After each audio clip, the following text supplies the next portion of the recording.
Bueno, ahora sí estamos grabando, perfecto. Bueno, vamos a empezar por el inicio. Miren, les voy a mostrar una cosa, capaz un cuadro que ya ustedes vieron por ahí, no sé si lo pasaron en el grupo, yo todavía no lo había pasado, creo. Igual capaz que sí, no me acuerdo. Pero para hacernos una idea de más o menos lo que vamos a hablar. Voy a compartir acá. ¿Lo ven? El cuadro.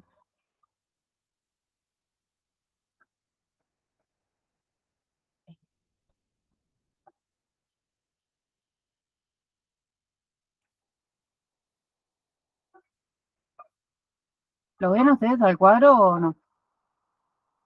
No. Perfecto. Compartiendo.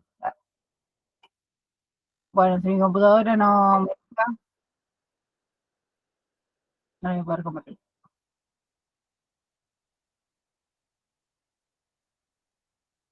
A ver, ¿qué pasó? Se ve que presentas algo, sí, yo también estoy viendo como que estoy en una presentación, pero no muestra lo que estoy presentando. Bueno, eh, bueno, no va a surgir, no va a resurgir, no funciona. Bueno, nada, ahora lo voy a intentar más tarde. Miren, es un cuadro que tiene los paradigmas. Creo que ya lo habían pasado en el grupo, y si no, bueno, en algún momento le voy a pasar a ver si lo tengo en mi mano. Es el cuadro de los paradigmas.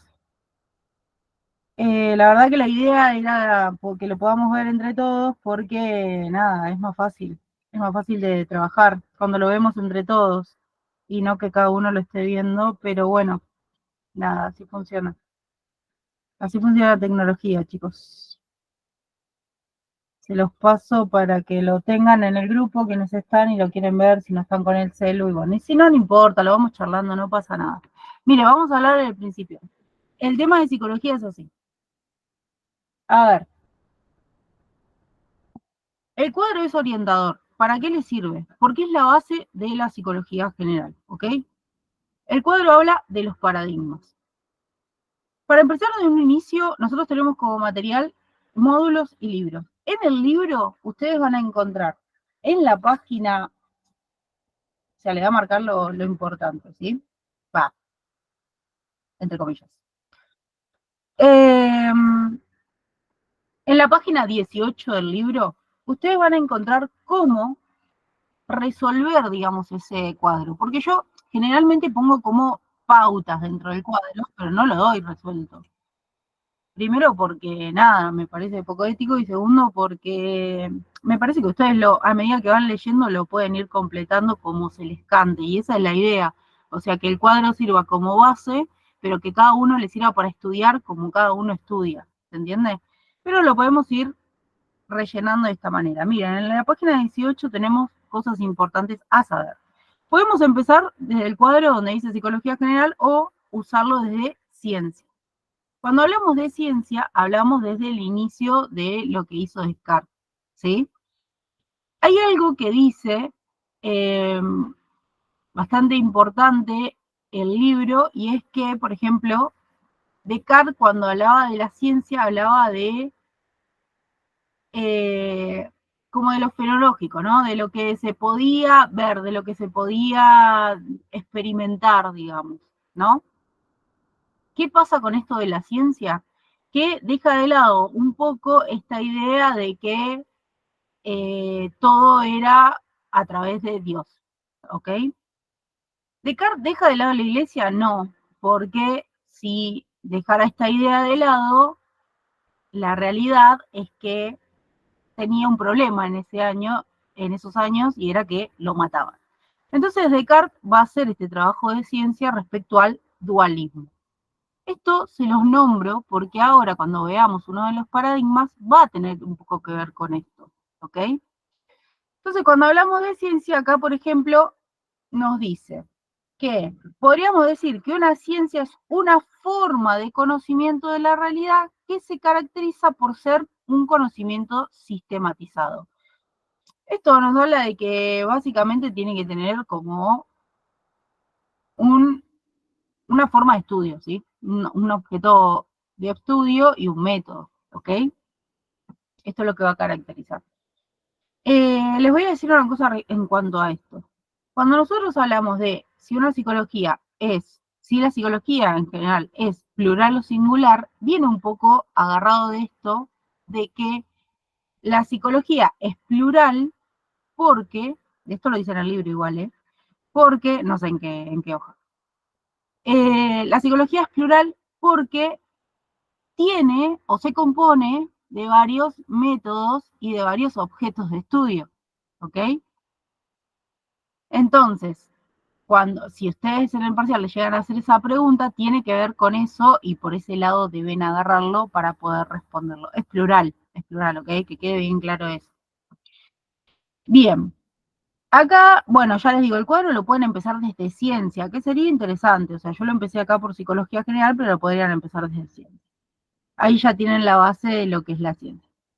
Después dice, o pueden poner una flecha y vamos a, ¿qué estudia la psicología general? Si yo no sé esto de base, todo lo demás se cae. ¿Por qué? Porque los paradigmas van a tener que responder al objeto de estudio de la psicología general. Si ustedes me siguen en la página 18, dice que la psicología general estudia los procesos psicológicos del ser humano. Si ustedes tienen el cuadro a mano o lo han copiado o lo quieren copiar, digamos, en vez de imprimirlo, y lo tienen a mano, podrían poner una flecha, podrían poner que estudia los procesos psicológicos del ser humano. Le voy a decir una cosa en cuanto a esto. Cuando hablamos de procesos psicológicos del ser humano, estamos hablando de personas sin ningún tipo de patologías, ¿ok? Enfermedades, síndromes, lo que sea, ¿ok? O sea, estudiaría los procesos psicológicos, lo que tiene que ver, por ejemplo, conmigo, que no tengo ninguna patología, ningún síndrome, ¿ok? Bien, y ahora pasamos a mediante qué. Yo siempre digo, ahí en la psicología general, cuando va la flecha a paradigmas, podemos poner mediante qué. ¿Mediante qué estudia estos procesos psicológicos? Mediante paradigmas. Acá en el cuadro yo les puse la explicación que da la cátedra para paradigmas, pero yo se las voy a explicar. Mira, los paradigmas tienen un representante, un método y un objeto de estudio. Eso es como la base de lo que tiene que tener para ser paradigma. ¿Ok? Eso es la primera base. La segunda base es que tiene que aplicar a todo el mundo. O sea, a cualquier ser humano, digamos, así sea hombre, mujer, niño, niña, ¿ok? Que cumpla con esta característica. Si no, dejaría de ser un paradigma para transformarse en una estadística. ¿Cómo lo transformo en estadística? No se confundan con esto, ¿eh? Una estadística es, por ejemplo, todas las estudiantes de psicopedagogía, de ciencias sociales de la UNS, usan medias blancas en el turno mañana. Pónganle. Eso es una estadística, ¿ok? No aplica a todo el mundo, es específico, ¿sí? Podría ser una población más grande, podría ser todas las chicas que van a la escuela en el turno mañana de Argentina, ¿se puede? Sí, sigue siendo una estadística, ¿ok? Eso no se transforma en paradigma. Para que sea paradigma tiene que ser algo mundial, tiene que aplicar, también digo, en todos los climas. Parece una tontería, pero sí, porque a veces las estadísticas son mediante los climas en donde uno vive, ¿ok? ¿Se entiende? Así que tiene que aplicar como a todo el mundo cuando hablamos de procesos psicológicos. Acá dice algo muy interesante que es que son modelos que se les plantean a la comunidad científica. Esta comunidad científica es la que se encarga de cerciorarse de que esto aplique a todo el mundo, ¿sí?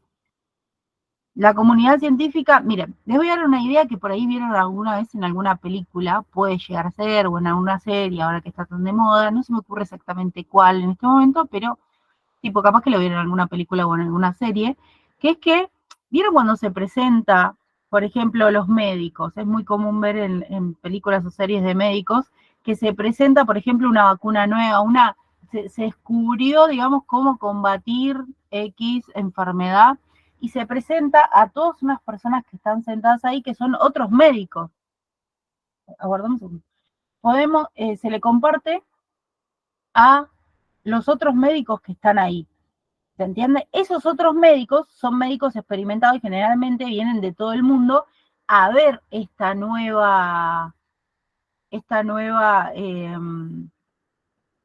¿cómo se dice? Este nuevo descubrimiento. ¿Se entiende? Bueno, la comunidad científica sería más o menos eso, ¿ok?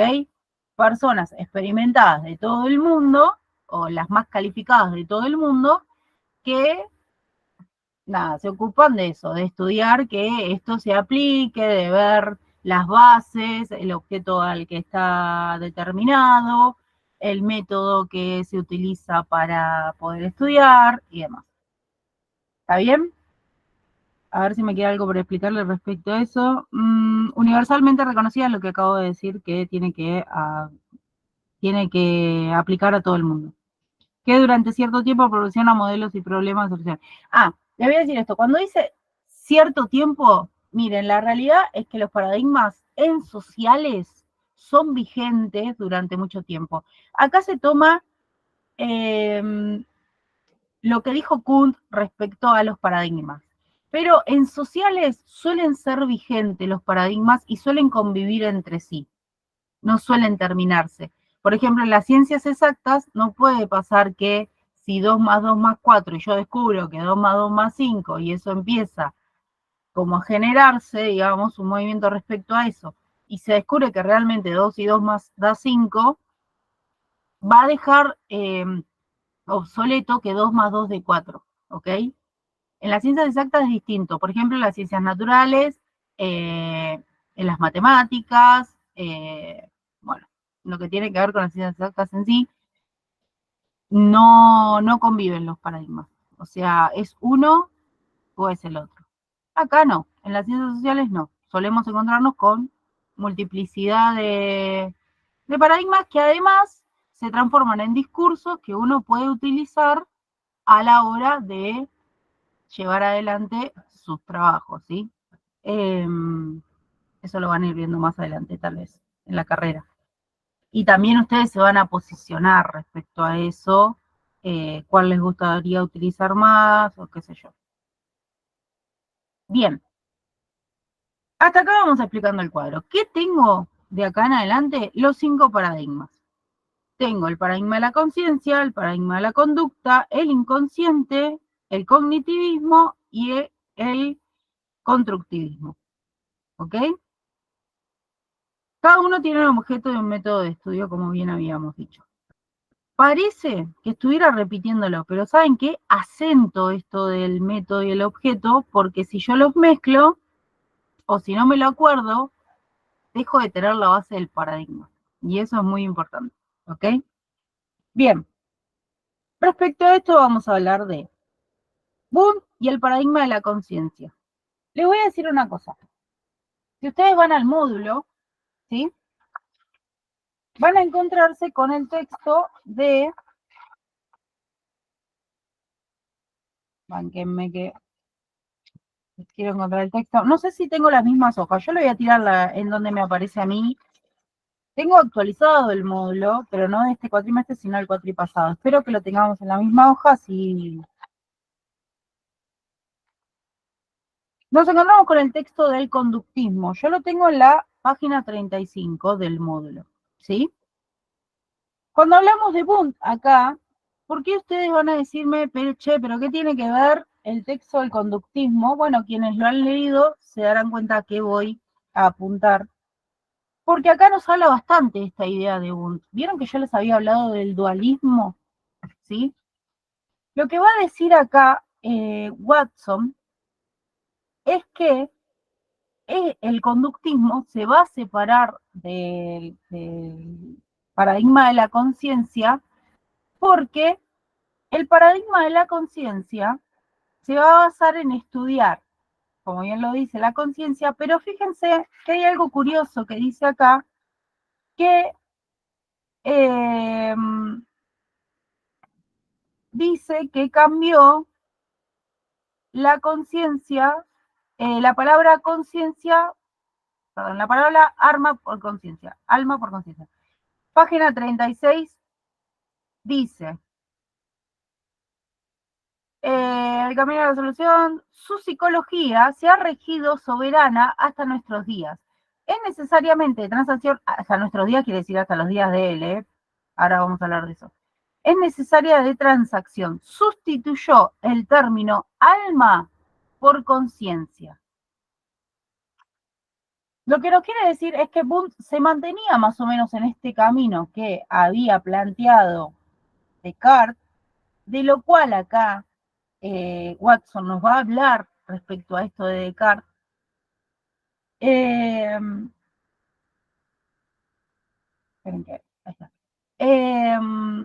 Nos va a decir que Wundt se mantenía en eso y que trataba de estudiar algo que era inestudiable porque en un momento del texto va a decir que yo no marqué el texto, por lo cual, nada, mala mía, no sé por qué lo marqué.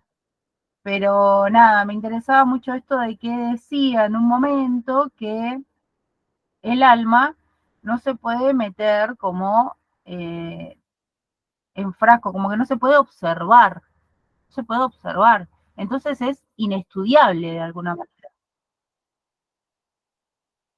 ¿Se entiende? Esto lo dice Watson acá, ¿eh? Dice, es inestudiable eso, porque la realidad es que no es observable, ¿ok? Decía, a ver, como que le rescataba a Boone de que haya sustituido la palabra alma por conciencia, porque dentro de todo, dice acá Watson, dentro de todo la conciencia la podemos encontrar si como que la motivamos con alguna cosa, ¿no? No lo dice exactamente así, pero eso es a lo que apunta lo que va diciendo acá en el texto, ¿ok? Entonces, cuando dice esto, nos da a entender de que, bueno, Boone tuvo que hacer medio un cambio ahí, pero se mantenía en este dualismo de que hablábamos de la ciencia y lo religioso. ¿Qué pasó? A ver, Boone tenía, de hecho, acá Watson le resalta ser el padre de la psicología, o sea, dar ese paso adelante. Incluso, por ejemplo, fue él creó el primer laboratorio que fue en Leipzig, ¿sí? O sea, lo que apunta acá Wundt era Watson, era medio la idea de, che, haces un laboratorio para estudiar algo que no, como que no es observable, o sea, ¿me entendés? Es medio raro ahí la cosa de lo que quería mantener Wundt. Obviamente, Wundt tuvo seguidores, pero obviamente que fue uno de los paradigmas, vieron que yo le decía que los paradigmas conviven hasta el día de hoy. Bueno, el debut quedó en el tiempo, pero porque es algo que, bueno, un poco se caía de Maduro y acá, si bien yo no soy muy conductista que digamos, no estoy muy de acuerdo con la idea de Watson, en esto un poco le damos la derecha, de que la realidad es que el alma no se puede estudiar y el método que estaba utilizando Boone y esta idea que él tenía, la verdad que caía por su propio peso, ¿no? Un poco. Así que, bueno, nada, como que queda ahí y ahí queda nomás. Creo que acá no tenía, bueno, sí, acá dice que tenía una enorme cantidad de discípulos, todo esto lo estoy sacando página 30, igual sí, o sea, lo dice en el texto en general, si lo quieren leer, pero nada, esto que yo les decía que es importante, está en el primer párrafo de la página 36, si lo quieren marcar, está ahí, del módulo, estoy hablando.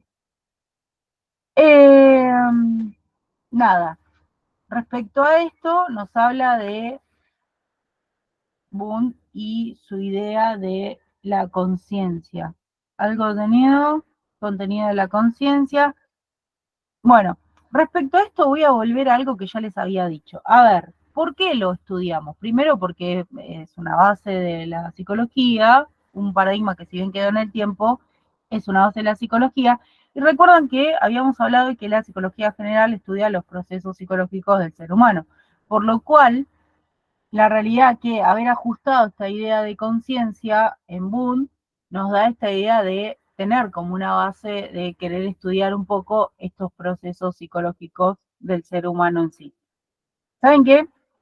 En ese tiempo, no lo dice acá, pero en ese tiempo también se trabajaba, se podía, era legal, se usaban muertos para estudiar, ¿sí? Entonces, ¿qué hizo Boone? Lo que él quería era que ver si había o sea, si algo seguía existiendo dentro del cuerpo de una persona que ya había fallecido.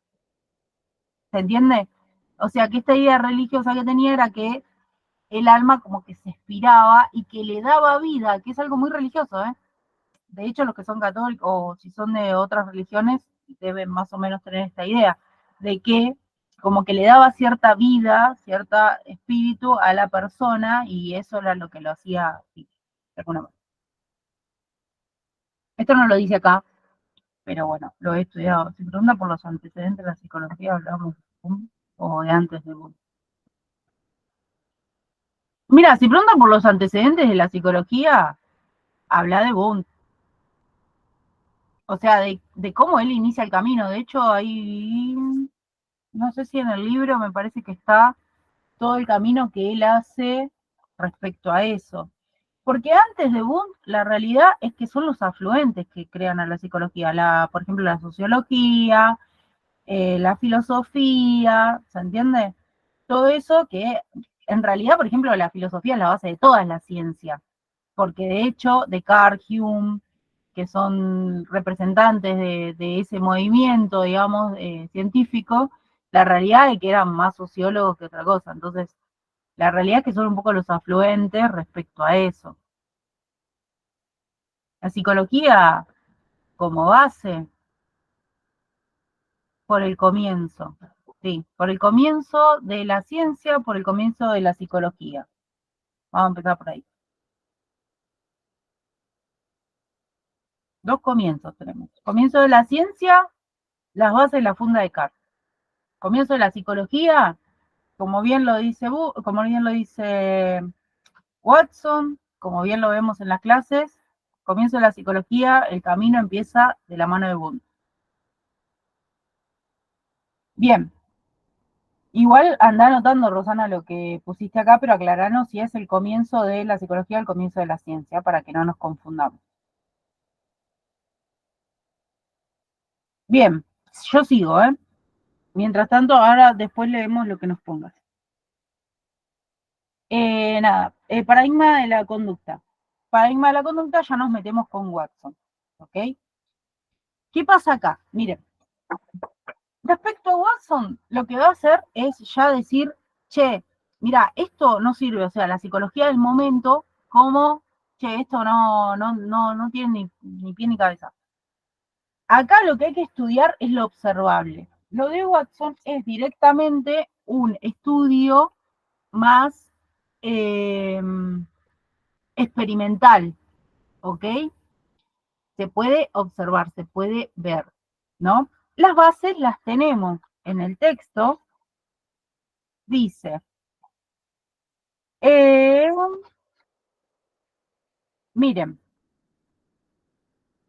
les voy a leer estas preguntas porque me parece interesante para que lo empecemos a dilucidar. ¿Qué hace ahora el niño? ¿Cuál es el estímulo que lo induce a comportarse así? ¿Se entiende? Esas son las preguntas bases que se hace el conductista a por qué ante tal estímulo hay una cierta respuesta, ¿sí? ¿Dónde nos habla de esto? Definición de conductismo, página 39. Ahí empieza como una base. Y después tenemos qué entiende el conductismo por respuesta y qué son los estímulos en la página 40 y en la página 41. Les marco para que más o menos lean ahí más allá del libro, ¿sí? ¿Para qué les marco esto? Porque yo les voy a decir una cosa, capaz algunos ya tienen otra carrera de base y o han estudiado en otros espacios, pero quienes recién comienzan en la facu y capaz, si bien tuvieron la experiencia del primer cuatrimestre, yo también he sido ingresante y por ahí el primer cuatrimestre para mí fue un loco, porque tipo no entendía nada, porque recién ingresaba a la facultad. Vieron que tiene una forma de manejarse la facu. Bueno, les voy a decir algo respecto a los parciales. Cuando nosotros estudiamos en ciencias sociales, los parciales, generalmente lo que se espera es que sean contundentes en cuanto a la respuesta que voy a dar. ¿Se entiende? Entonces, no me sirve solo leer de un recorte, como en este caso es el libro, que está muy bien, me aclara un montón de cosas, pero la verdad que no me da un vocabulario base para yo poder entender de qué estoy hablando y que la profesora vea que yo estudié, ¿ok? Pasa en esta materia, pasa en todas, ¿ok? ¿Eso se va agilizando con el tiempo? Sí. Van a tener que pasar muchas materias para que nos acostumbremos.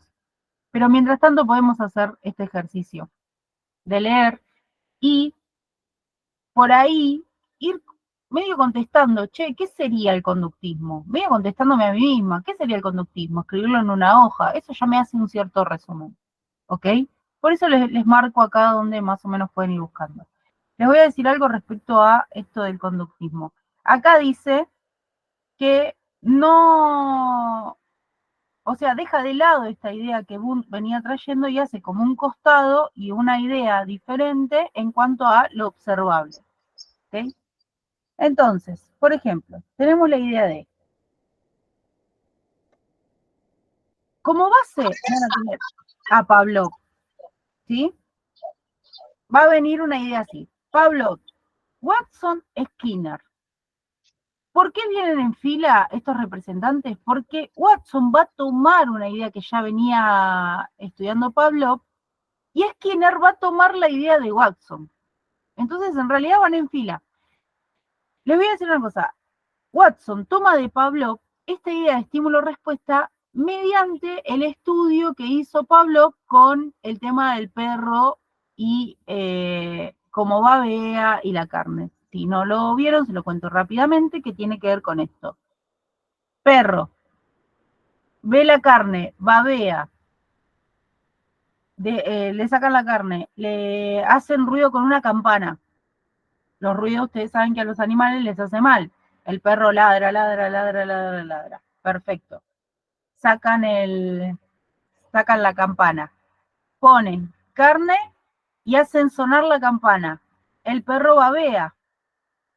Sacan la campana, perdón, sacan la carne, y hacen sonar la campana, el perro babea. ¿Por qué? Porque le creó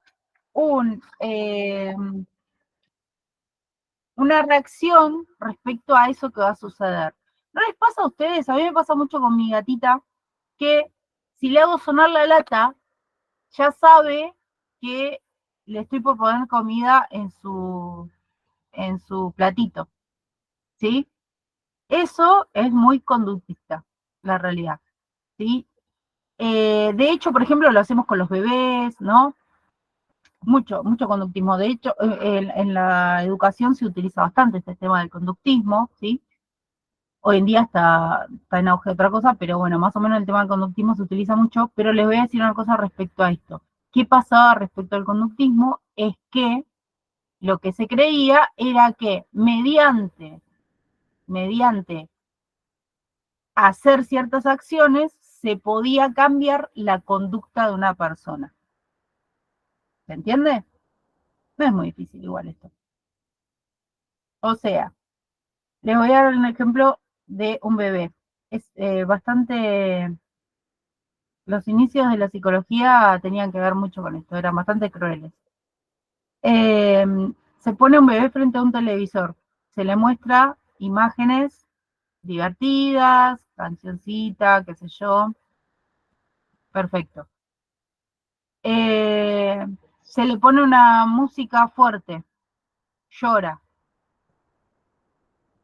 Se le pone la imagen esta divertida, bla, bla, bla, con la música fuerte. El bebé ríe. Se le pone la música fuerte sin el dibujito. El bebé ríe.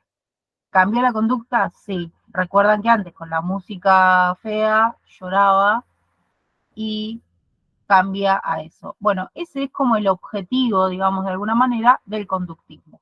Esa es como la idea del conductismo. Que mediante el, o sea, que yo logre un estímulo, se cambie la conducta. Eso es básicamente lo que se quiere generar, digamos. Nada más que eso. Bien, nuevamente les digo, los estimulo, ya que todavía tienen tiempo toda esta semana, por ahí, bueno, ustedes me van a decir trabajo y demás, yo también entiendo. Pero bueno, si tienen un ratito, leer el texto de conductismo no va a venir mal. La verdad que es bastante claro, tiene bastantes ideas y explica un montón. Vamos a el que a mí más me gusta, que es el inconsciente. ¿Sí? Bien. Respecto al inconsciente, les voy a decir esto. Vamos a ir al texto de Freud. Ni siquiera estoy entrando a los complementarios, ¿eh? Les estoy hablando de los que le dieron como obligatorios. ¿Podría meterme en los complementarios? Sí. De hecho, me voy a meter un poquito en uno de los complementarios. Pero les voy a decir esto. Texto de Freud. Yo lo tengo en la página 17 del módulo. Les voy a sacar esto. Muy interesante para leer, muy interesante. Miren, les voy a dar una explicación básica.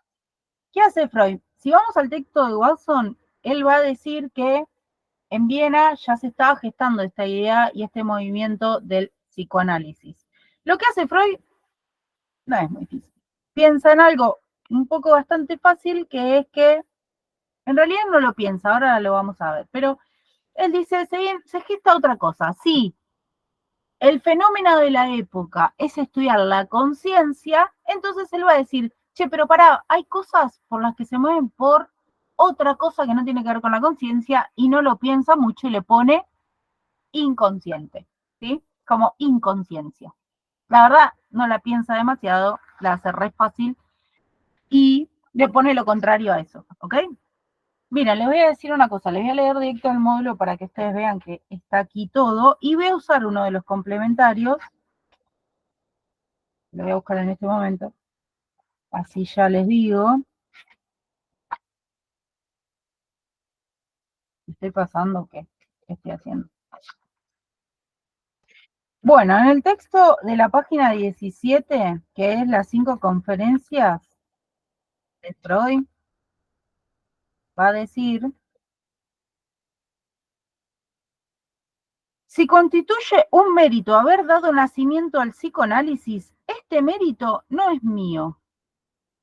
Bien. ¿Por qué?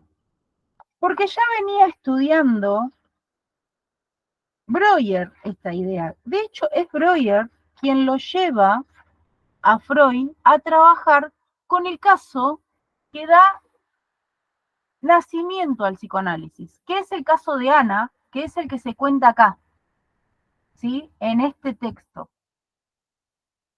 El caso, lo voy a hacer sintetizado, la realidad es que Ana tenía muchos síntomas, ¿sí? Sinceramente, ella se había ocupado del padre un tiempo, ¿ok? ¿Y qué pasaba respecto a esto? El padre había fallecido y ella había como tenido respecto, tanto en el momento en que el padre vivía como demás, como un montón de síntomas. Parálisis, ceguera, en un momento no hablaba lenguas, que nunca había estudiado. Bueno, tenía bastantes, es un caso bastante interesante el de Ana.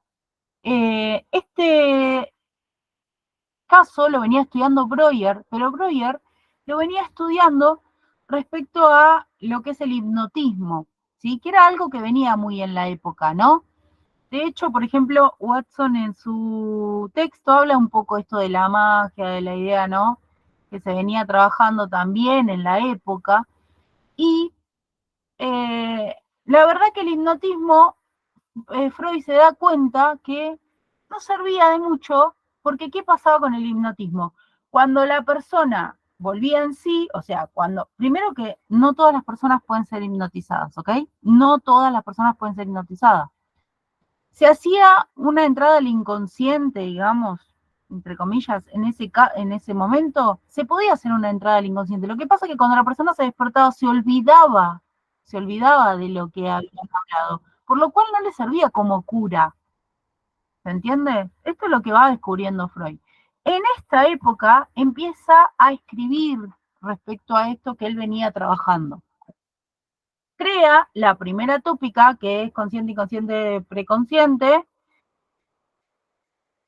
que después de muchos años crea la segunda, ¿sí? Y esto da como una base. ¿Por qué crea la tópica? La tópica la crea para explicarle a otro de qué estaba hablando él. Porque es muy difícil explicar un inconsciente cuando yo no lo veo, no lo puedo tocar, no está ubicado en ningún lugar biológico del cerebro, ¿sí?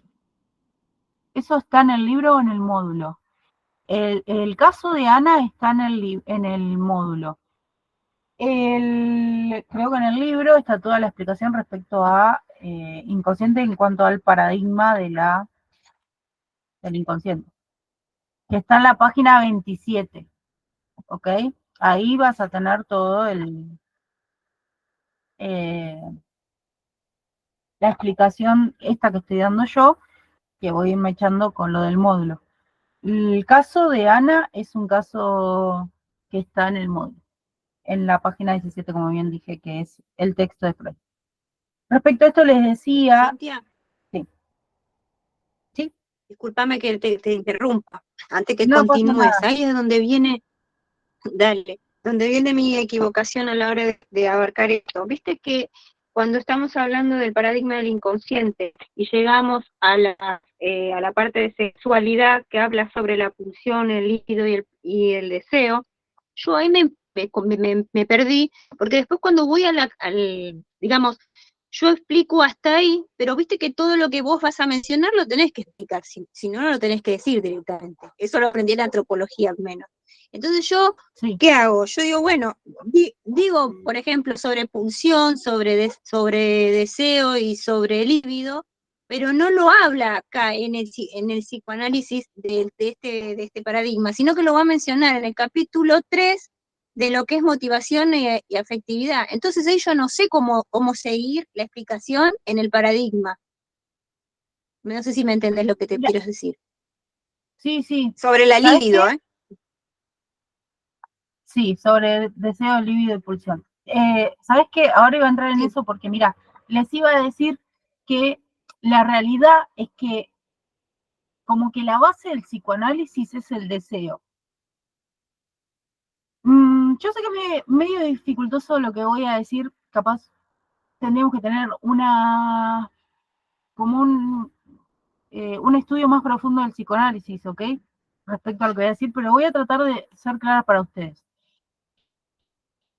La base del psicoanálisis es el deseo de Freud, en realidad, ¿sí? Y todos quienes estudiamos psicoanálisis y quienes trabajamos con este movimiento, digamos, la realidad es que seguimos el deseo de Freud, ¿sí? ¿Qué pasa? Freud nos va a explicar respecto al deseo esto que les voy a decir. Él dice que todos nosotros somos seres deseantes, ¿sí? ¿Qué quiere decir? Que nosotros vivimos gracias a desear algo, pero no sabemos qué. ¿Dónde lo vemos esto? En los bebés. Cuando un bebé nace, esperen que me voy a marcar esto acá porque me voy a perder. Cuando un bebé nace, el bebé nace, ¿no? Llora. Les voy a decir una cosa. Quien le pone palabra, que esto me va a servir para cuando hable de percepción, así que no se lo olviden. Quien le pone palabra a lo que quiere el bebé es la madre. Voy a decir madre y padre, ¿saben por qué en este preciso momento? Porque estoy hablando de nacer y alguien lo tuvo que tener. Entonces, esa persona que lo tuvo,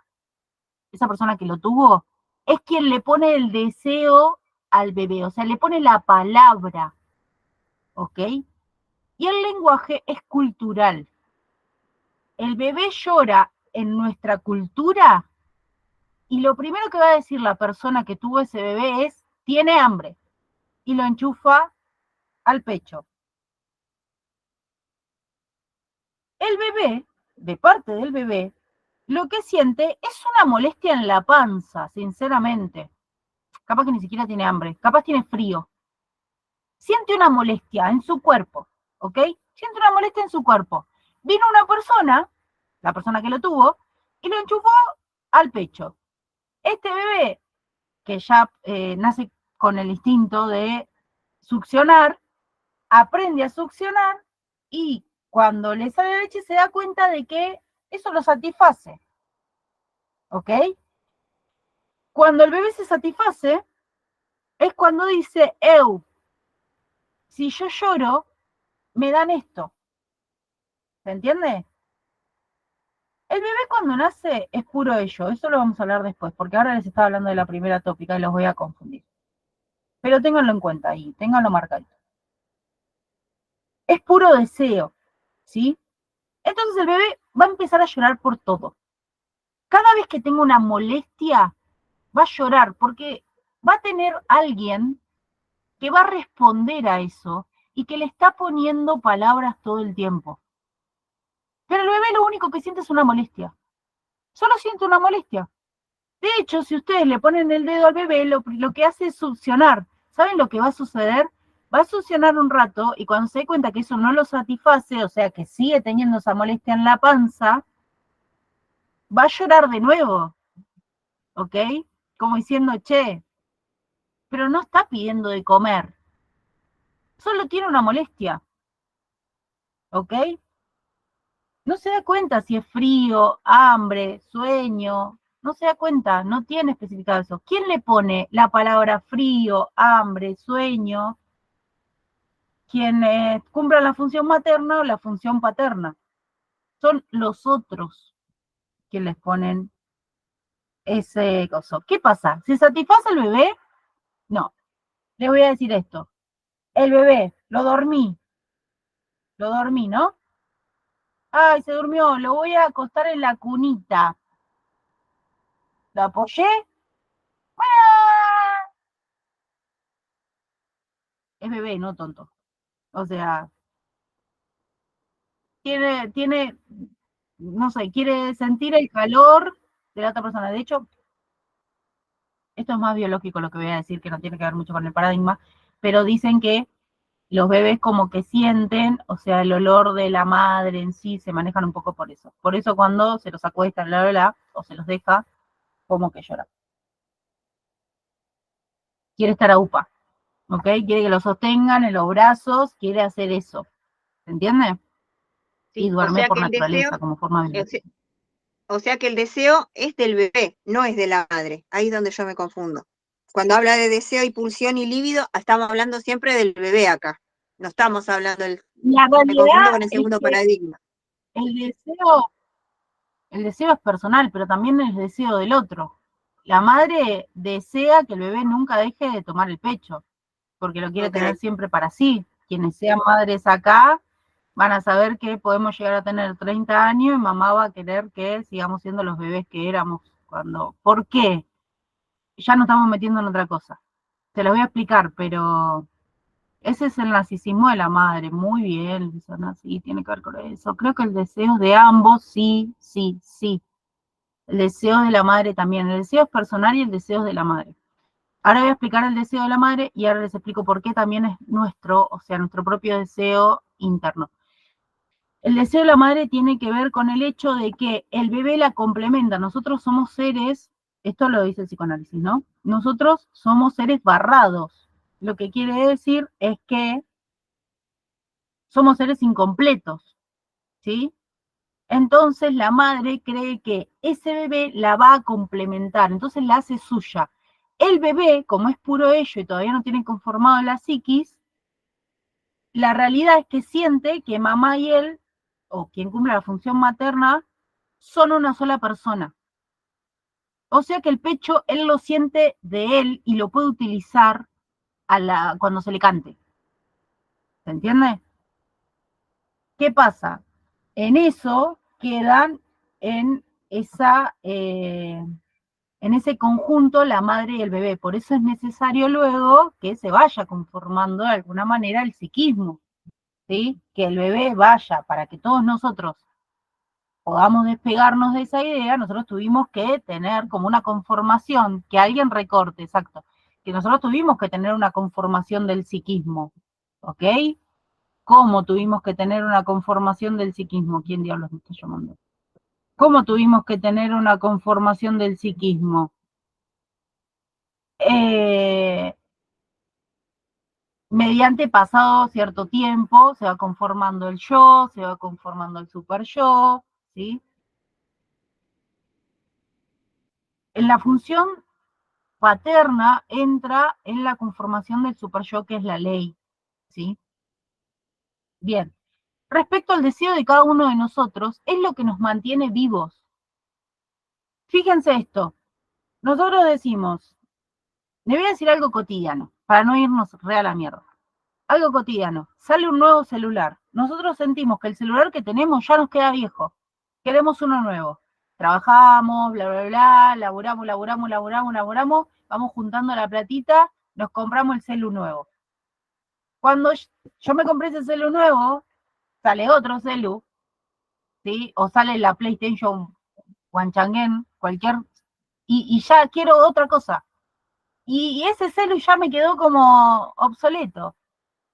¿Se entiende?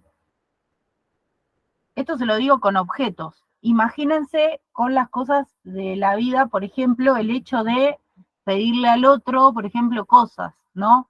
Eso es en la persona ideal. Siempre vamos en busca de, si hizo esto, che, pero tendría que haber hecho un poco más, ¿sí? ¿Por qué? Porque somos seres deseantes y esperamos siempre la perfección que no vamos a encontrar nunca, porque, les voy a decir esto, si el deseo se llega a cumplir, por ejemplo, yo quiero tener una casa, quiero tener mi casa, quiero tener mi casa, quiero tener mi casa, un día armé mi casa. Hay mucha gente que una vez que el deseo se cumple, no le pasa a todo el mundo, suele suceder, pero no le pasa a todo el mundo. De hecho, no tenemos estadística de esto, así que nada, pero suele suceder que la persona termina muriendo, o sea, muere, porque ya está, cumplió su deseo. Su deseo era hacerse una casa, trabajó, todo, bla, bla, bla, bla, lo hizo, cumplió, ya está.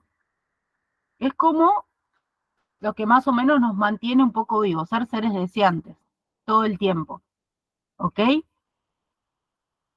A esto va la perfección y todo lo que pedimos, ¿no? Respecto a los demás, respecto a las cosas, respecto a lo que queremos, respecto a lo que sea. Esto es el deseo que nos planteaba Roxana, ¿ok? Ahora, la libido y la pulsión son otra cosa que ya tiene que ver con el aparato psíquico. Va, todo tiene que ver con todo, pero digo, ¿no? Vamos a separarla un poco de esto del deseo y lo conformamos en el aparato psíquico. En el aparato psíquico, la libido y la pulsión tienen que ver con, la libido es como una energía, o sea, la libido va pasando por el aparato psíquico, ¿ok? Por ejemplo, diciendo, no sé, mi panza, a nivel biológico, ¿eh? Mi panza, nada, me pide algo de comer, lo que sea, ¿no? Como tipo algo dulce, ¿vieron cuando quieren algo dulce, lo que sea, ¿no? Eso es un poco la libido jugando ahí. ¿Saben cuándo se da la pulsión? Cuando yo logro ir a comprarme algo dulce, me lo como. Ahí entran las tres cosas. Yo, esa energía libidinal empujó a la pulsión, se pudo concretar, digamos, eso se satisface y ya está, como que queda aplacada esa idea. ¿Ok? Ahí un poco entra el hecho de satisfacción y insatisfacción. Cuando todo el tiempo lo que trata el aparato psíquico es de satisfacer, porque si no nos moriríamos de alguna manera, estaríamos todo el tiempo deprimidos si no satisfacemos. ¿Se entiende? Piensen esto, la libido, como una energía que circula, o sea, la libido empuja la pulsión. Sí, sí, exactamente. Esa es la frase. Empuja. Empuja la pulsión. Una energía que gira hasta tratar de que eso se concrete. ¿Saben lo que pasa con la libido? Miren, les voy a dar una idea de cuando una persona de nuestro entorno fallece, nosotros tenemos, que la queríamos, ¿no? Tipo que, que tiene que ver con algo íntimo de nosotros, ¿sí? Lo que pasa es que nosotros depositamos líbido en las otras, en esas personas. Cuando una persona fallece, esa líbido vuelve a nosotros. ¿Y qué sentimos? Angustia, dolor, porque esa energía volvió a nosotros. Y ahora tenemos que depositarla en otra cosa, porque si no sacamos esa energía de nosotros, nos angustia cada vez más. ¿Se entiende? No es la idea, bueno, listo, la saco de acá. No, no, no. No, porque también tiene que ver con la comida, tipo, no, no solo tiene que ver con la energía sexual. Eso es otra forma de descarga, sí, obviamente. Pero no, no, tiene que ver solo con eso. Tiene que ver con la comida también y con lo que estaba diciendo recién respecto a otras personas. Por eso ponemos tanto en otras personas. Porque ahí tenemos puesta nuestra energía. En todo lo que sea como, claro, es más general, en todo lo que sea tipo en torno a lo que queremos y demás, eh, tenemos puesta cierta libido. Te O voy a dar sea una que idea. entonces lo que vos No, explicaste,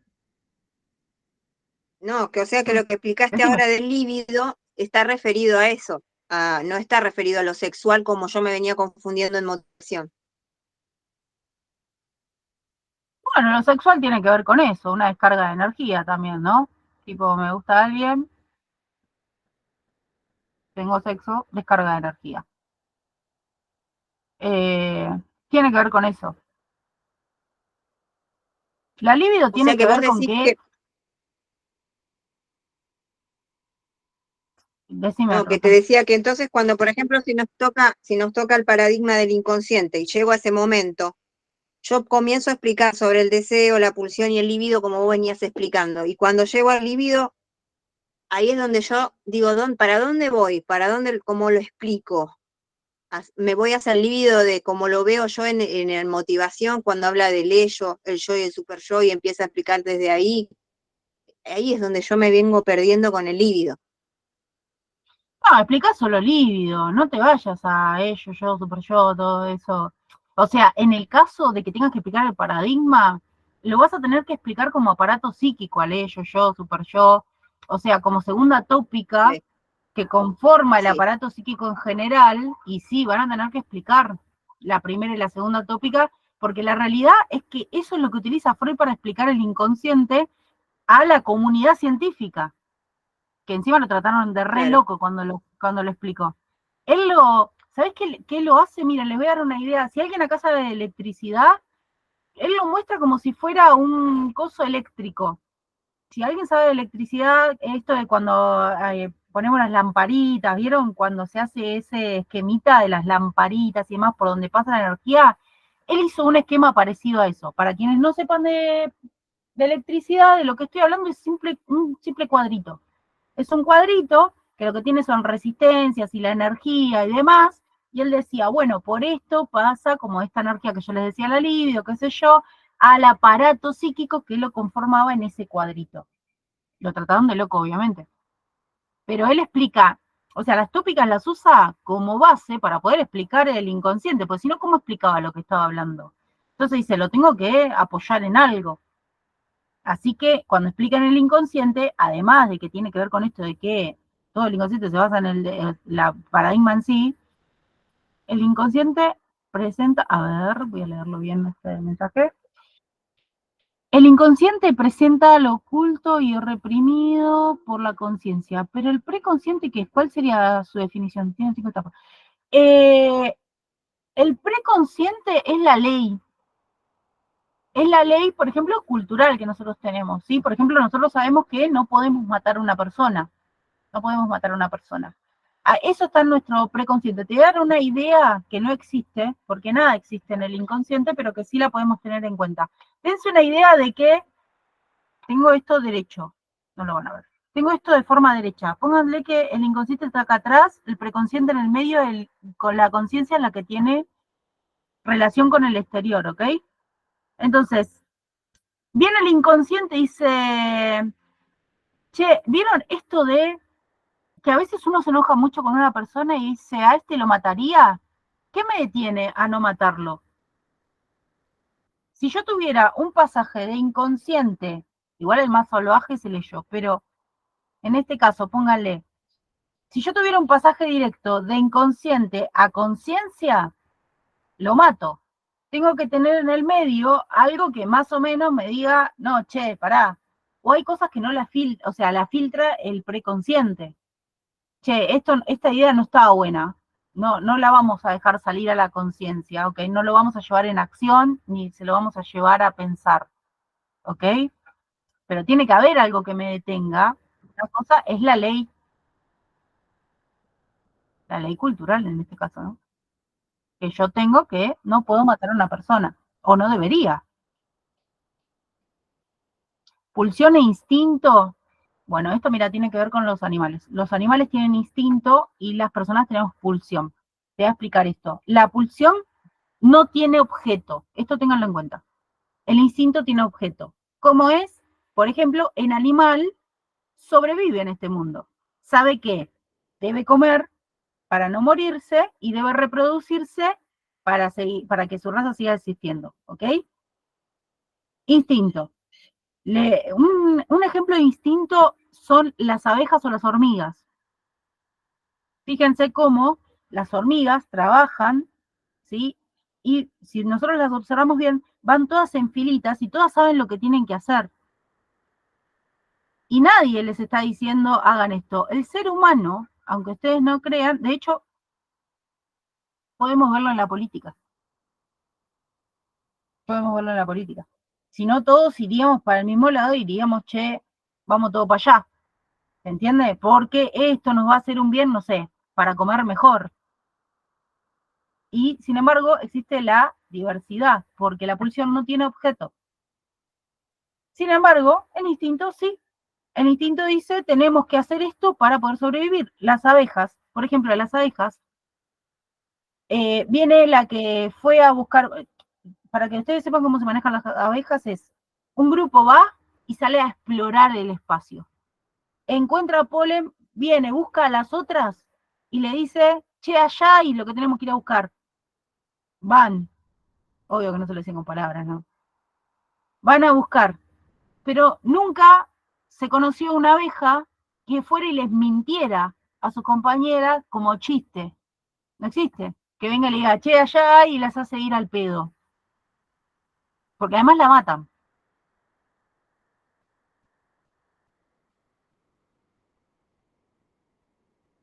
Sí, pero la pulsión no cumple nunca, o sea, no tiene como un objeto puntual. De hecho, por ejemplo, la pulsión puede ir cambiando de objeto. Sin embargo, el instinto no. La pulsión va a tener objetos según lo que parezca. Por ejemplo, no sé, yo recién, antes de darle la clase a ustedes, tenía hambre, me hice unos fideos, que era lo más rápido que tenía para hacer, me hice unos fideos y comí antes de darle la clase a ustedes. 3:30 comí, antes de darle la clase a ustedes, ya está. Listo, esa fue mi pulsión, yo cumplí mi meta, listo. Ya está, ¿se entiende? Ahí está el fin. Empuje, fuente, objeto y fin, ahí está, ya está. Me hice los fideos, los comí y listo, ya no tengo más hambre. Ahora me quiero hacer unos mates, pero no tengo más hambre.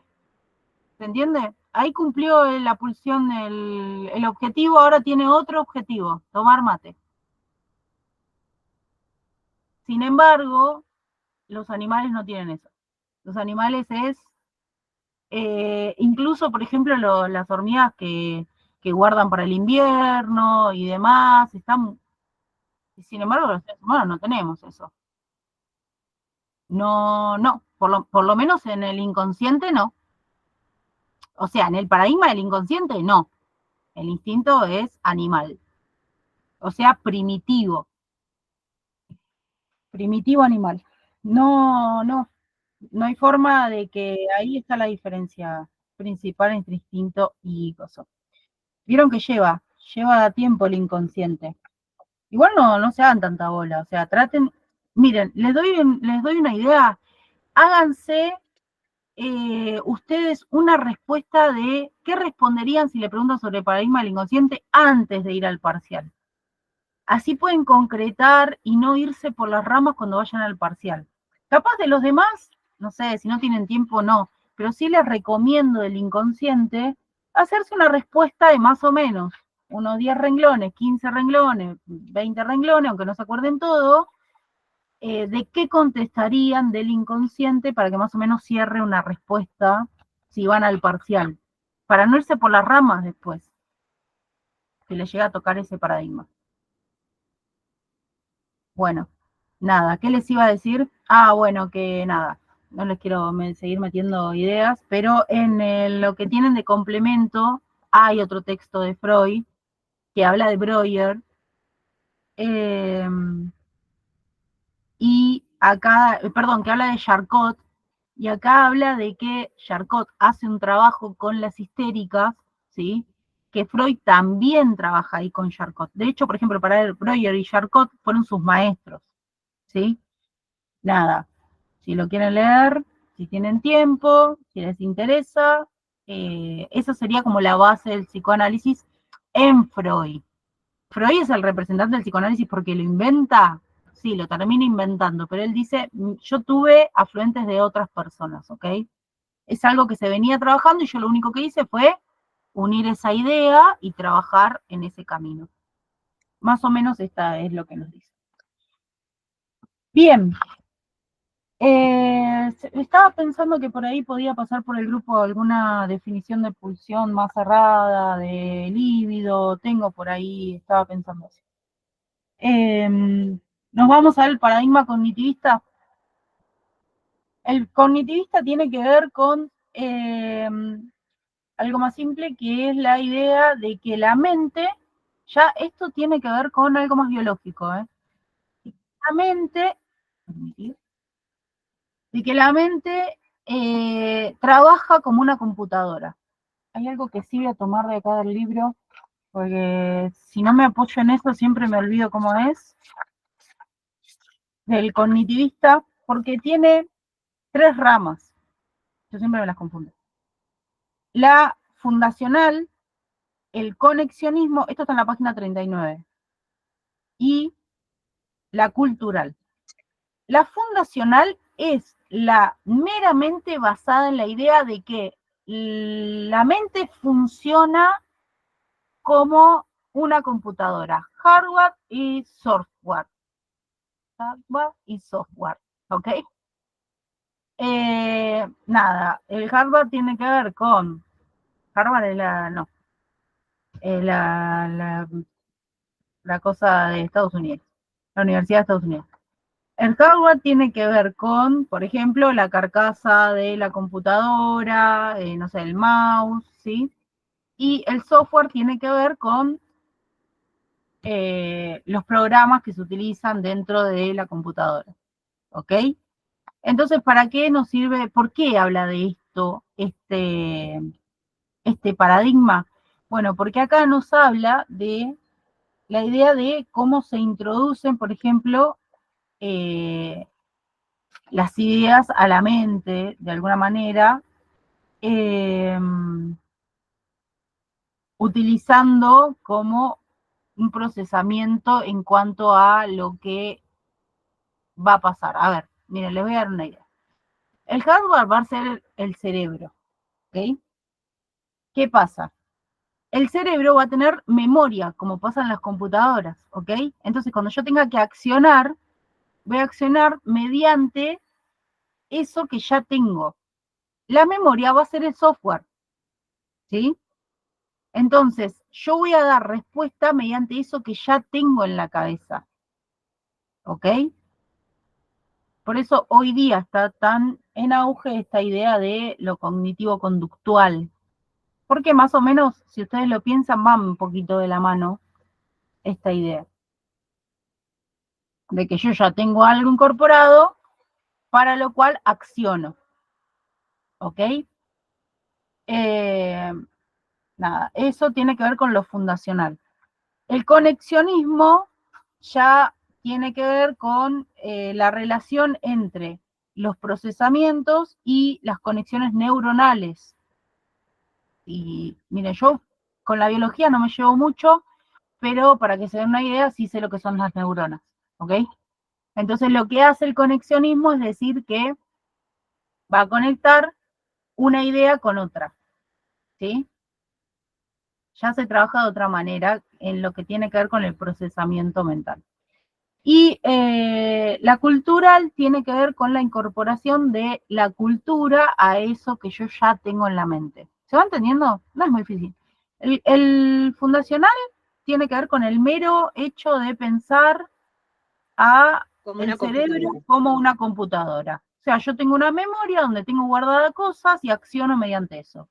El conexionismo lo que va a decir es conecto ideas porque va a agregar la idea de neurona a eso, ¿ok? Y el cultural va a agregar al atravesamiento de la cultura mediante eso que yo tengo de pensamiento o cualquier proceso de pensamiento que haga. ¿Por qué yo hablo de procesos? Si ustedes van a la compu, se van a dar una idea de que para que la computadora me dé una respuesta, tiene que hacer un proceso interno que nosotros no estamos viendo, que es el programa armado, si alguien sabe de programación, va a entender lo que estoy diciendo, para poder tener una aplicación, ¿sí? O cualquier tipo de software, yo tengo que haber armado un programa anterior a eso, ¿ok?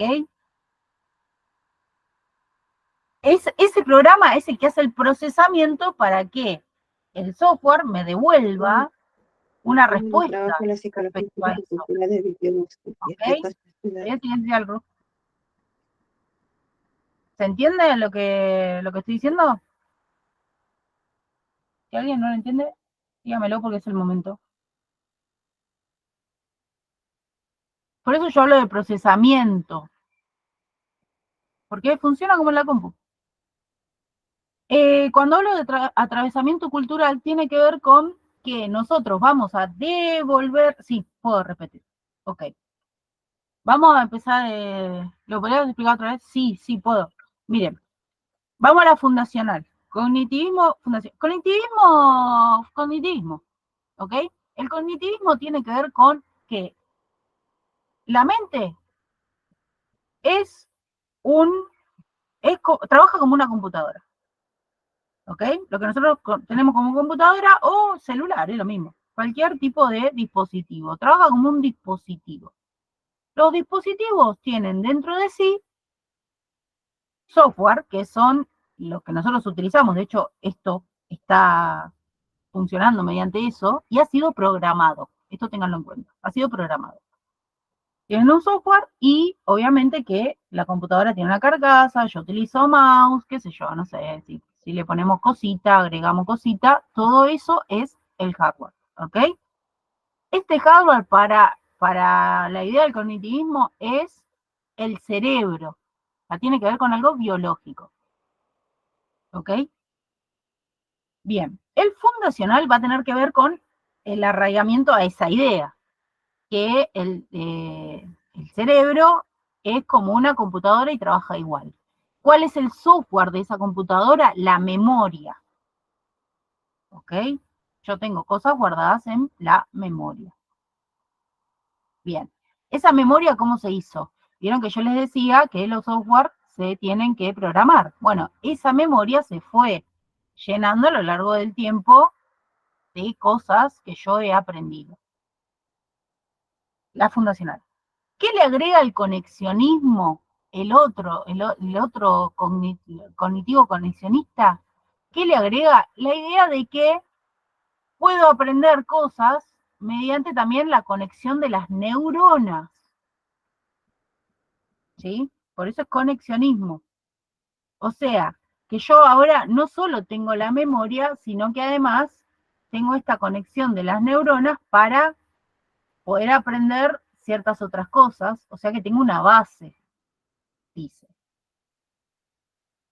Y el cultural va a decir que a todo esto se le agrega el atravesamiento de la cultura como base. La cultura, por ejemplo, decía que en nuestra cultura hay cosas que tienen que ver con, no sé, no puedo hacer ciertas cosas o, no sé, algo simple. Eh, no puedo salir a la calle desnuda porque en mi cultura no estaría bien visto, hasta incluso capaz me llevan presa, ¿se entiende? Sin embargo, en otras culturas, por ahí sí, y no está mal visto. Tenemos la idea, por ejemplo, de Oriente, que las mujeres no pueden ni hablar ahora, ¿no? En público. No se les puede conocer la voz en público. Y nosotros no tenemos ningún problema respecto a eso. Eso es el atravesamiento de la cultura en esta idea. Entonces ya deja de ser como el fundacional, el crudo, la memoria, todo lo que guarda, con todo esto que también son afluentes de afuera, o sea, que tiene que ver con, además de lo aprendido, tiene que ver con algo de, bueno, dónde nací, eh, el lenguaje, el atravesamiento del lenguaje, que ya dijimos que es cultura, ¿sí? El lenguaje y la cultura impuesta del otro, también tiene que ver con eso, ¿ok? La verdad que no es muy difícil el cognitivista cuando se lo ve como desde ese punto, digamos. Y el constructivismo, les voy a decir algo. El constructivismo va a tener como dos representantes, pero ha sido un poco fundado por Piaget, por decirlo de alguna manera. El constructivismo tiene como idea básica de que nosotros aprendemos mediante el tocar los objetos, ¿sí? Por ejemplo, yo aprendo lo que es esto mediante la interacción con los objetos. Esto es lo que va a decir el constructivismo. Por eso es constructivista y por eso tiene etapas. Piaget dice, si bien hoy ha quedado medio obsoleto esta idea de las etapas de Piaget, ya por lo menos yo que estudio psicopedagogía, la verdad que no se trabaja tan de esa manera. Igualmente, tipo, yo no soy constructivista, pero igual en el discurso en sí no se trabaja de esta manera. Quiero que sepan que Piaget había planteado esta idea como etapas. O sea, de los 0 a los 3 años tengo que aprender tal cosa. De los 3 a los tal año tengo que aprender tal cosa. Miren, de hecho, por ejemplo, van en vías totalmente distintas y opuestas al inconsciente. ¿Sí? Porque una idea es la idea del inconsciente del psicoanálisis y otra idea totalmente opuesta es el constructivismo. Fíjense cómo el psicoanálisis nos habla de una idea casi que se va construyendo, de una construcción de un aparato psíquico al que voy aprendiendo, y el constructivismo me va diciendo, o de una, miren, para no mezclar las palabras, el psicoanálisis nos habla de una constitución del sujeto. Se va constituyendo respecto a mediado de que va creando el aparato, se va formando el aparato psíquico. Voy cambiando las palabras para que no se confunda. Mediante se va conformando el aparato psíquico. ¿Ok? Constitución del sujeto. Sin embargo, el constructivismo nos habla de la construcción de ese sujeto mediante el pasar etapas y aprender ciertas cosas en ciertas etapas. ¿Ok? Hoy día, como les digo, medio quedaron obsoletas las etapas, pero tiene que ver con esto. Y la manipulación de los objetos. ¿Ok? Para que sea una idea, Piaget era biólogo. Entonces, de hecho, él lo primero que estudió y lo primero que se basó fue en la idea de Darwin. Él empezó estudiando eso, después se metió un poco en esto de la biología, más en lo que tiene que ver con el ser humano, y hablaba de eso, le criticaba algún paradigma, ¿no? La realidad es que el constructivismo en sí nunca se pronunció. Siempre hizo como esta idea como de equiparar, ser diferente al psicoanálisis en sí. ¿Sí? Como Casi todos los paradigmas le critican igual a los otros paradigmas cosas, menos Freud, que no se metió con ninguno, diciendo, por ejemplo, de que la verdad que él iba por otro lado de la psicología del momento, nada, y eso. Pero la verdad que todos los paradigmas Cintia, le terminan criticando por los faltantes en sí.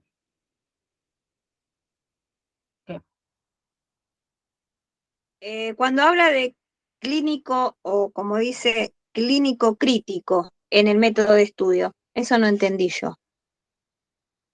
creo que criticaba el conductismo, sí.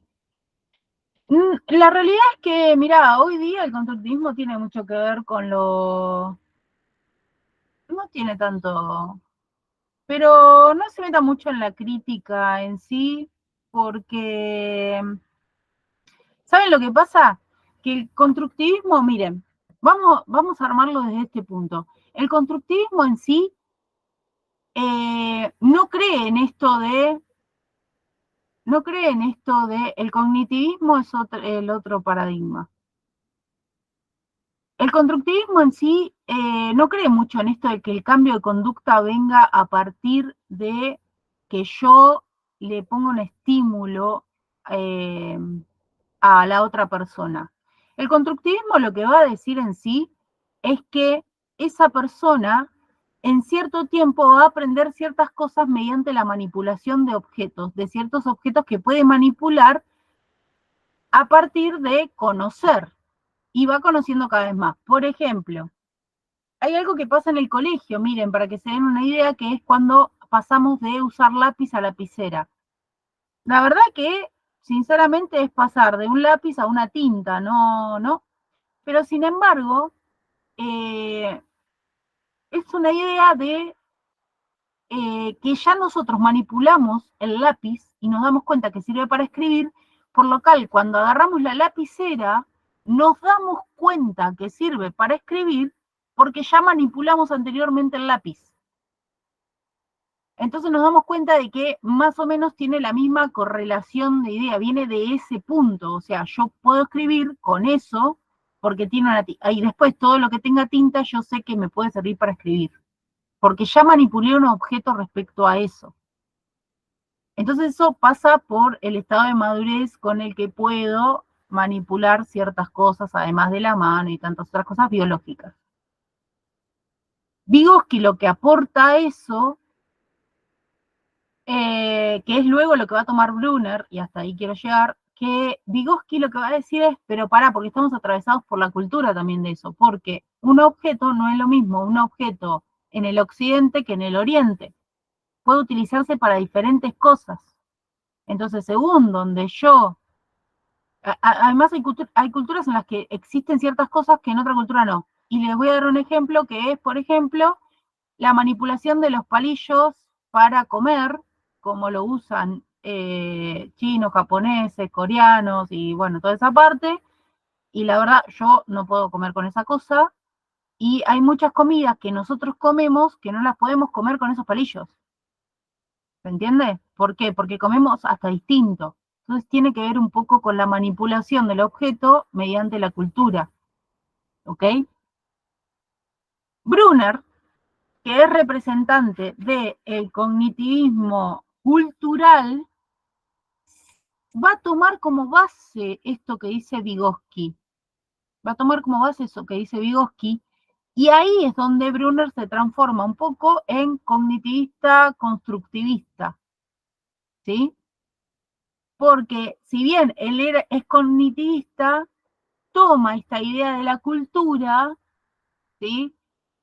Como base para decir, les voy a decir esto, Brunner, cuando se lee Brunner crudo, yo sé que ustedes acá no lo leen, pero en otras materias sí se lee Brunner en forma cruda, o sea, sus propios textos, y él mismo dice que es necesario apoyarse en una base que ya se tenga sólida para poder seguir creciendo. De hecho, Brunner es el creador de el andamiaje en lo que es educación.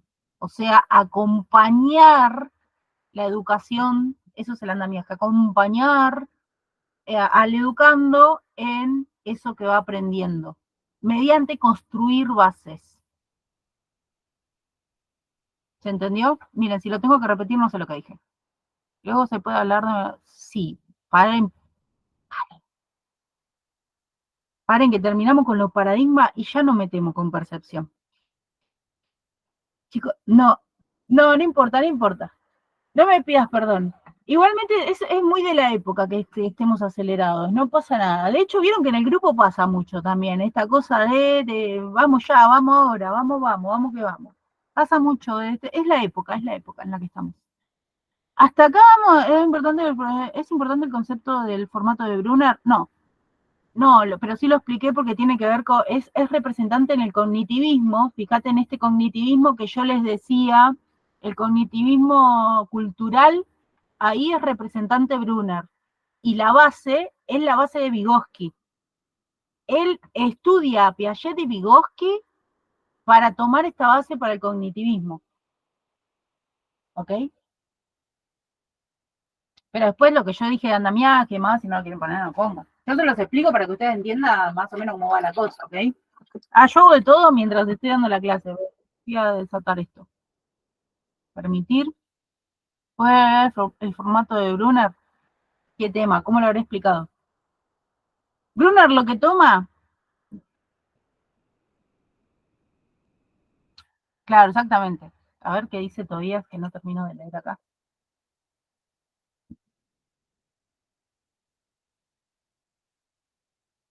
Ok, gracias Tobías. Te súper agradezco porque ya se me estaba complicando explicarlo de nuevo. Exactamente. Así se crea el conocimiento para Brunner. Y Vygotsky esto lo que hace es agregarle a lo que dice Piaget la idea esta eh, de la cultura, del atravesamiento de la cultura. Bien, ahora sí, nos vamos a ir a percepción. Miren, les voy a decir una cosa, yo los tengo que abandonar a las 18, pero yo creo que vamos a llegar a ver algo de percepción rápido. Rapidito, llegamos. Porque total, nada, son 3 autores que nos marca, así que mire, vamos a ir un poquito rápido, así.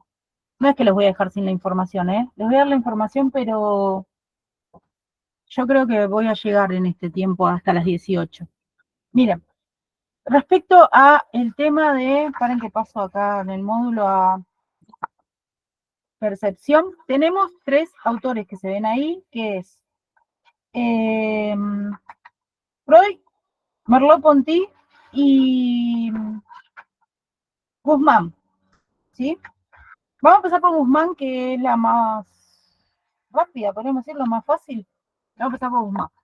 Guzmán nos habla de que las imágenes, ¿sí? Crean representaciones, ¿sí? Guzmán era periodista, para que ustedes se den una idea. Entonces ahí nos habla como idea las imágenes del 11 de septiembre. Les voy a decir algo respecto al 11 de septiembre. Vieron que fue una conmoción mundial. Todos saben lo que pasó, la caída de las Torres Gemelas. Fue una conmoción mundial, ¿no? Y todos decíamos, por ejemplo, nosotros en Argentina, ¿qué nos importa a nosotros? Pero mediante las imágenes nos han conmovido, ¿no? Nos han conmovido porque yo recuerdo que hasta salían especiales de la caída de las Torres Gemelas acá. Si bien muchos me dirán, che, pero había familiares que tenían trabajando, no es la gran mayoría de la población argentina que teníamos familiares trabajando en las Torres Gemelas. La realidad es esa. Entonces, la realidad es que las imágenes que nos mostraban era de como que a uno lo ponía mal. Yo recuerdo, era chica, recuerdo que te mostraban a gente tirándose por las ventanas, porque se estaban cayendo las torres, a gente que ya veía que no había otra chance, que no podía salir, se tiraba por la ventana. Y recuerdo que uno de los especiales, de los ejemplares de los diarios, había sido una caída, una foto de una persona cayéndose, o sea, tirándose de una ventana. Imagínense si eso no te conmociona, ¿no? No te. Gente llorando que te ponían en la tele, ¿no? Entonces, ahí nosotros podemos darnos una idea de cómo la imagen hace a la percepción de eso.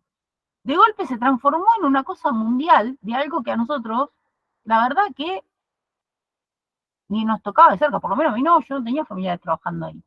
Entonces, ni me tocaba de cerca. Pero como era Estados Unidos y todo lo que eso representa para el mundo, se habían caído las Torres Gemelas, contaban la cantidad de argentinos que trabajaban ahí, como tipo, como son nuestros, ¿no? Los tenemos que llorar de alguna manera. La verdad que te generaba una cosa, ¿no? Esto nos demuestra, o Guzmán nos quiere mostrar respecto a esto, que la imagen sí o sí representa algún tipo de conciencia respecto a eso que vemos, ¿sí? Que algunas veces no necesita ni tener alguna explicación. O sea, lo que vemos nos crea una percepción del momento, de la situación, ¿ok? Nos debe pasar a nosotros también con las fotos. Cuando vemos una foto de un familiar que ya no está, o nuestras fotos de la niñez que nos crean cierta nostalgia, y por ahí recordamos o no el momento, pero nos crean cierta nostalgia. Es ese momento de la foto. Después todo lo demás queda como borrado respecto a eso, ¿no? Y es como eso, y la percepción que tenemos de eso. De hecho, claro, exactamente. Por eso te digo, la foto trabaja de esta manera también, ¿no? La foto trabaja de la manera recortada, porque por ejemplo, ver una foto de vos cuando eras pequeña o pequeño, si sos varón, te crea cierta nostalgia de un momento ahí que por ahí a los 2 minutos, no sé, nada, te cagaron a palo porque hiciste algo. En mis tiempos te pegaba, ahora no, no se les pega a los niños, pero ¿se entiende? Y vos agarrás y por ahí en el momento como tipo, mirás la foto y decís, ah, mirá que, no, tal situación, y por ahí después una mierda la situación. Te muestra lo que te quiere mostrar. Obvio, por supuesto, así funciona el periodismo. Así funciona lo que vemos en la tele, así funciona todo, ¿no? Por ejemplo, ¿cómo se crea la inseguridad en las personas? ¿Cómo se crea la inseguridad?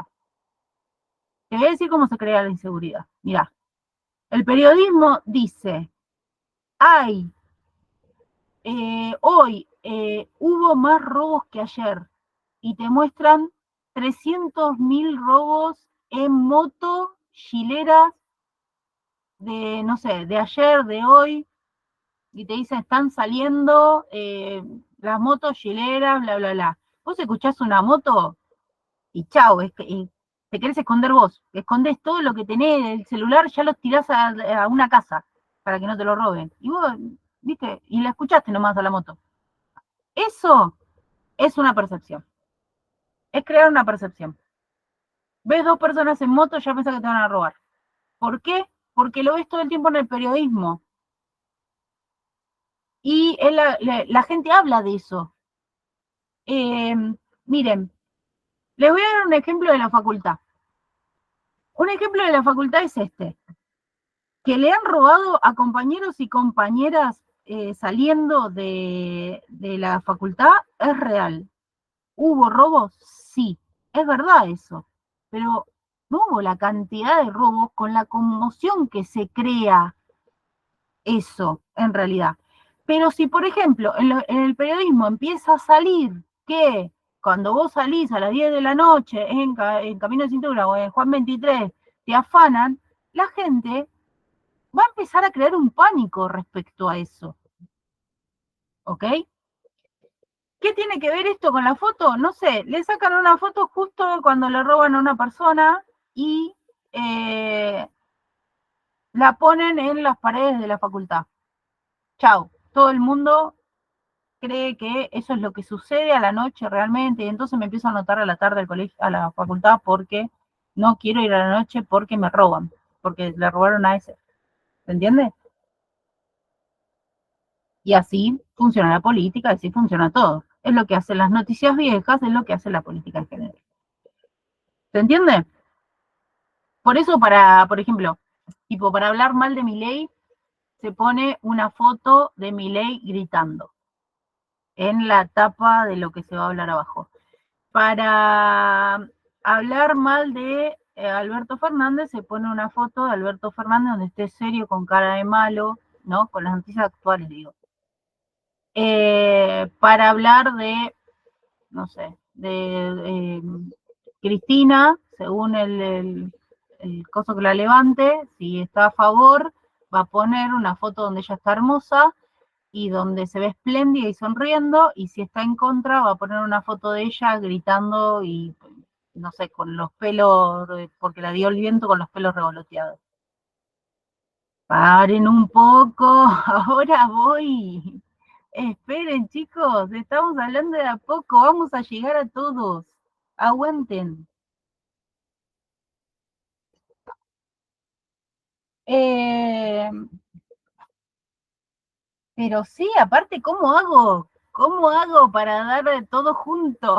¿Cómo hago para hablar yo misma respecto a 2 o 3 autores todos juntos? Bueno, Guzmán es fácil. Léanla y van a ver que sale así. Esperen, voy a dejar a lo último a Freud porque por ahí es un poco más que lo tengo que explicar. Merleau-Ponty, a eso iba acá al texto. Respecto a Merleau-Ponty les quería decir esto, que de lo que nos va a hablar es que las cosas en sí cuando se mira, bueno, vieron que tiene diferentes cosas, yo no voy a hablar de cada uno porque si no, no llego, pero les quiero decir esto, lo que nos va a hablar es que una cosa importante es que nos dice algo que ya vemos en el psicoanálisis, que es que otros nos crean percepción respecto al mundo. Somos hablados por otro. O sea, nos atraviesa el lenguaje y somos hablados por otro. ¿Ok? Ese otro, que es el otro del lenguaje, ¿sí? Quien es quien cumple la función materna generalmente, que es quien nos enseña las cosas del mundo, está atravesado por la cultura, porque el lenguaje es cultura. ¿Ok? Entonces nos va a enseñar respecto a eso. Acá Merleau-Ponty nos habla respecto a una vela, por ejemplo, cómo percibir una vela, ¿no? Y dice que nosotros percibimos la vela con los 5 sentidos, ¿sí? La manipulamos y decimos, es una vela, pero ¿qué pasa? Tiene que funcionar igual, o sea, otro que la vela manipula, tiene que funcionar que vea una vela también respecto a eso, ¿ok? Que esa vela sirva para prenderse y qué tiene para hacer vela. Pero dice, no se ve la esencia, no se ve la esencia, dice Merleau-Ponty, de la vela. O sea, si le empezamos a sacar, por ejemplo, que es blanca, que sí, sí, claro, porque Merleau-Ponty sí se va a basar en los sentidos. Él dice que nosotros necesitamos los 5 sentidos para armar la vela. Yo la estaba por desarmar, pero bueno, ya que me están llevando, voy a decirlo, para armar la vela yo necesito los 5 sentidos. Y estaba diciendo esto, si yo le descarto la cera, descarto que es blanca, descarto que tiene una mecha, no tiene esencia esa vela, ¿ok? Pero si yo la armo con los 5 sentidos, con lo visual, con lo olfativo, no me voy a comer la vela, pero lo más probable es que si me pongo la cera a la boca, voy a saber que eso es cera, ¿se entiende? Él lo que nos dice es un poco esto, la utilización de los 5 sentidos para percibir eso. ¿Por qué le decimos vela? Por lo que ya le decía anteriormente, por el lenguaje, por el atravesamiento de la cultura, ¿ok? Le decimos vela. Sabemos para qué función va a cumplir respecto a eso mediante el atravesamiento de la cultura. Me encantaría poder hablarle de cada uno de los cosos en separado, que en realidad es más o menos lo que concluye en esto que les estoy diciendo, pero el tiempo no me da, ¿sí? Perdón por estar corriendo, la verdad que quedé las 2 clases hoy porque no tuve otro día. Pero más o menos se basa en esto. ¿Ok? Cuando los leen ustedes por separado, van a ver que se van a encontrar con la respuesta a esto mediante todo lo que va hablando. A ver si hay alguno que quede medio, me quede medio colgado. Quería sacarles algo del módulo, pero como no lo marqué, la verdad que voy a dar vueltas como una mensa y no tengo el tiempo para dar vueltas. Mundo percibido, por el hecho de habitar el lenguaje, el fenómeno perceptivo tiende a la ilusión de captar totalidades cerradas y acabadas. Esto está bueno que lo podamos agregar. Esto de, como nosotros, claro, le decimos vela, o sea, mediante el lenguaje, dice acá que capta las totalidades acabadas. O sea, mediante la construcción de eso que formamos como vela, decimos es vela. ¿Se entiende? A eso va el punto. De el atravesamiento del lenguaje lo que hace es darle como una función y ponerle el nombre a eso. ¿Ok? Y eso es como la función acabada de eso que estoy mirando, percibiendo. ¿Ok? De hecho, acá, un poco que Merleau-Ponty habla un poquito de esto, de lo que luego va a hablar Freud respecto a percibir un poco con el inconsciente, porque está atravesado por la cultura. ¿Ok? Ya les digo, no me voy a explayar más porque no tengo tiempo.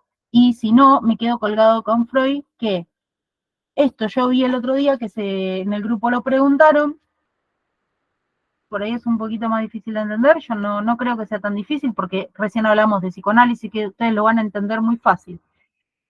Freud acá nos habla de él, utiliza una pizarra para explicar lo que es el fenómeno perceptivo. ¿Por qué es un fenómeno perceptivo? Porque lleva todo un trabajo. Primero, yo les explicaba el otro día en el grupo, pero si no llegaron a ver, no importa, se los explico de nuevo, que nosotros biológicamente, si ustedes se dan cuenta, podemos ver a 180 grados, ¿ok? Esto quiere decir de que, si bien yo estoy prestando atención a ustedes, en este caso, estoy en mi casa, y si ustedes me preguntan qué tengo a la izquierda, qué tengo a la derecha, voy a saber, pero porque estoy en mi casa. Pero si yo no estuviera en mi casa y estuviera en otro lugar, puedo percibir que de este lado tengo algo naranja, ¿ok? Y de este lado tengo una botella, evidentemente, por el tamaño, pero no sé, algo blanco, ¿ok? ¿Qué quiere decir esto? De que yo puedo ver por el rabillo del ojo. El rabillo del ojo es este costadito que nosotros tenemos acá, que si bien no estamos fijando la mirada, podemos percibir igual que algo está acá y que algo está acá, ¿ok? Y más o menos podemos distinguir de qué se puede llegar a tratar, ¿sí? Esto nos sirve también para salvarnos medio de los peligros. Cuando Freud nos habla de percibir con el inconsciente, ¿recuerdan que yo les había puesto esto para que más o menos nos demos una idea medio mental de cómo funciona la cosa? Inconsciente, preconsciente, consciente, esto es lo que mira al exterior y esto es lo que tengo interno. Lo que quiere decir es que la percepción, al pasar por el rabillo del ojo, va a llegar primero acá. Acá va a ser como un trabajo de cocina, el inconsciente, ¿sí? Y eso que está percibiendo lo va a medio cocinar con algo que yo ya tenga medio en el inconsciente, ¿sí? Alguna vivencia de la niñez, alguna vivencia, bueno, todas las vivencias son las vivencias de la niñez, ¿se entiende? Esto me puede crear, ahora, esto sale a conciencia, algunas cosas sí, algunas cosas no. ¿Cuándo salen a conciencia? Y a veces cuando las necesito. Yo daba el ejemplo el otro día en el grupo de voy en el colectivo, siempre veo lo mismo, veo lo mismo, veo lo mismo, un sábado a la tarde me quedo sin tornillo y el recorrido del colectivo empiezo a recordar que hay una ferretería, porque justo la ferretería que yo voy siempre está cerrada. Necesito otra ferretería cerca. Me doy cuenta que si me tomo el colectivo, consigo una ferretería. ¿Cómo me di cuenta de eso si yo nunca en mi vida miré la ferretería porque la verdad que no la necesitaba? Bueno, eso está guardado en algún lado. Ese lado es el inconsciente. ¿Cómo yo percibí que había una ferretería si nunca le di bolilla? Porque no la necesitaba. Bueno, lo he percibido con el inconsciente, lo tengo guardado ahí y lo traigo a conciencia cuando lo necesito. Todo lo que percibimos sale a conciencia, no. También se hace un trabajo de no sacar todo a conciencia. Les voy a dar otra idea de esto del inconsciente. Tener ataques de pánico, tener ataques de ansiedad es mediante esto un poco. ¿ok? A veces se da directo, por ejemplo, cuando tengo, no sé, un parcial, un final, a veces se da directo. Pero a veces puede que perciba un peligro y me empieza a agarrar un ataque de pánico y no sepa qué pasó, ¿ok? Evidentemente percibí algo, un momento, una situación, un olor, algo que me llevó a eso, pero no puedo recordar qué. Estoy en la calle y no puedo recordar, no sé qué me pasó. Me agarró un ataque de pánico por algo que sucedió ahí en la situación, ¿ok? Y no estoy hablando de claustrofobia ni nada de esas cosas. Algo que pasó en la situación, yo estaba bien, venía caminando, bla, bla, bla, y de golpe se me abre el aparato psíquico respecto a eso, percibo algo que más o menos tiene que ver con un peligro que evidentemente mi inconsciente activó y que trajo a conciencia sin pensarlo y que no lo puedo recordar, no lo puedo pensar porque no lo vi, solo lo percibí, ¿ok? Y cuando empiezo a pensar qué estaba haciendo, de dónde venía, cómo, bla, bla, y empiezo a pensar los pasos para atrás y empiezo a ver que algo había ahí que me había causado el ataque de pánico. Eso es percibir con el inconsciente, ¿ok? ¿Estamos bien?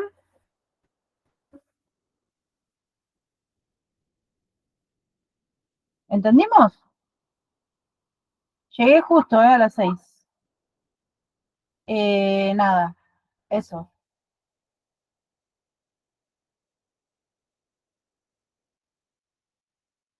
Eh, les dejo grabado, les dejo grabado la clase. Se las dejo en mi canal, se las dejo en mi canal, como siempre, ¿ok? Así que eso, nada. Agradezco mucho que se hayan quedado, que hayan juntado un domingo a la tarde y nada, cualquier cosa por el grupo, dale, si todavía tenemos una semana. Por el grupo seguimos charlando.